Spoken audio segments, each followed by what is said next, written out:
Hello everyone, last lecture में हमने tort की डेफिनेशन देखी थी।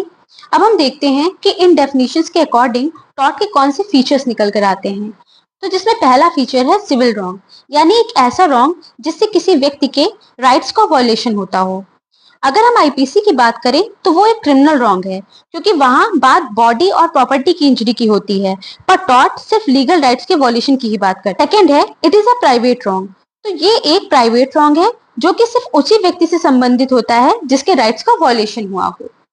थर्ड है डैमेजेस और remedy for breach of duty, यानी यहाँ पर एक व्यक्ति के ब्रीच ऑफ ड्यूटी की वजह से जिस व्यक्ति के राइट्स को वॉयलेशन हुआ है, तो उसकी रेमेडी के लिए वो व्यक्ति डैमेजेस की डिमांड कर सकता है। फोर्थ है डैमेजेस आर अनलिक्विडेटेड।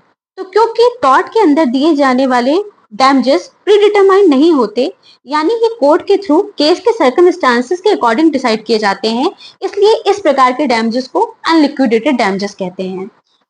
फिफ्थ है right is preferred not actual loss, यानी लॉ ऑफ टॉर्ट में बात सिर्फ लीगल राइट्स के वॉल्यूशन की होती है, ना कि एक्चुअल लॉस की। यानी अगर आपकी बॉडी या प्रॉपर्टी को कोई हानि हुई है या आपको फाइनेंशियली कोई नुकसान हुआ है, तो ये सब टॉर्ट के अंदर कवर नहीं होता। टॉर्ट सिर्फ एक व्यक्ति के विधिक अधिकारों की ही बात करता है। अब हम देख लेते हैं एसेंशियल एलिमेंट्स ऑफ टॉर्ट। तो टॉर्ट के 3 एसेंशियल एलिमेंट्स होते हैं। फर्स्ट इज एन एक्ट और omission must have been committed by a person, मतलब एक व्यक्ति के द्वारा कोई कार्य या लोप अवश्य कारित किया गया हो। Second is that such act और omission must have resulted legal damage, यानी ऐसे कार्य या लोप से कोई विधिक क्षति जरूर होनी चाहिए। And the last one is legal remedy, यानी ऐसी विधिक क्षति के लिए कोई विधिक उपचार जरूर होना चाहिए। अब हम इसको एक एक करके देखते हैं, जिसमें पहला है एन एक्ट और ओमिशन। तो एक व्यक्ति टॉर्ट के लिए लायबल तभी माना जाता है जब वो व्यक्ति कोई गलत कार्य करता है या कोई ऐसा कार्य नहीं करता जिसको करने का उस पर दायित्व था। लेकिन अगर किसी व्यक्ति द्वारा ऐसा रॉन्गफुल एक्ट या ओमिशन नहीं किया गया है, तो वो व्यक्ति टॉर्ट के लिए लायबल नहीं होगा। सेकंड है लीगल डैमेज। तो legal damage means violation of any legal right and it is the basis of tortious liability.